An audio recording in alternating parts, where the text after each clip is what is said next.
Let's have a quick introduction to what are called determinants. A determinant is just a way to take a grid of numbers and multiply and add them together in a particular way to form a new number, which is quite useful. You'll see that these come up a lot when you study linear algebra and matrix algebra and things like this, and we're also going to use them a little bit when we do the cross product. It's not mandatory to know about determinants just yet, but you will find them quite useful as we go on. So the determinant is, if we take a bunch of numbers, let's take four numbers A, B, C and D, all we do is multiply them together to form the new number AD minus BC. That's called the determinant of A, B, C and D. We have a particular notation for this, which is to write A, B, C in a grid like this, a 2x2 grid, and put vertical lines around it to represent the fact that we're taking a determinant. That's all it is. For a 2x2 grid of numbers, that's all the determinant is. When we continue to make more complicated determinants, one can do this for any square grid of numbers you like. 3x3 grid of numbers is also useful. So if I take a grid of numbers, A1, A2, A3, B1, B2, B3, C1, C2, C3. I write them in a square like this and put vertical lines around them. This is called a determinant, and what I do is I multiply it out in the following way. I take the first element, top left, A1, and then multiply it by the determinant formed by these four numbers here. So you can think of this as saying I take A1 and I remove the column and row that A1 is in, leaving four numbers to form a 2x2 determinant.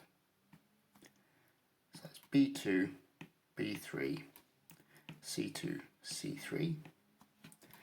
Now I do the same for A2.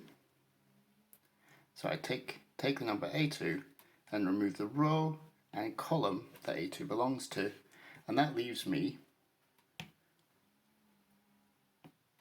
with A2 times the determinant formed by B1, B3, C1 and C3. A peculiarity of forming determinants is that I now put a minus sign in here. And then finally, we take the last element on the top row, A3, and multiply that by the 2x2 determinant formed when I remove the row and column that A3 belongs to. Now I multiply all this out.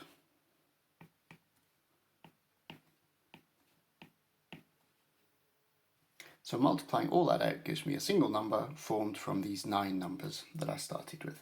It's called a determinant. So what relevance do determinants have to the cross product?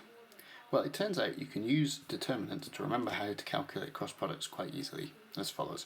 If I take two vectors u and v, their normal components, and I write down the cross product in the following way as a determinant of, if I put in the middle line, ux, uy, uz, and vx, vy, vz in the third line, and in the first line I put the unit vectors I, j, k, then multiplying this out using determinants helps me remember how to form the cross product. I do this as follows.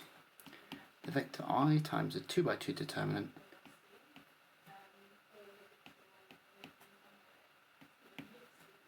so written in terms of I, j and k, the basis vectors in the x, y, z direction, and these 2x2 determinants is the same as a cross product u and v. So let me just be a little bit more clear and write the whole thing out.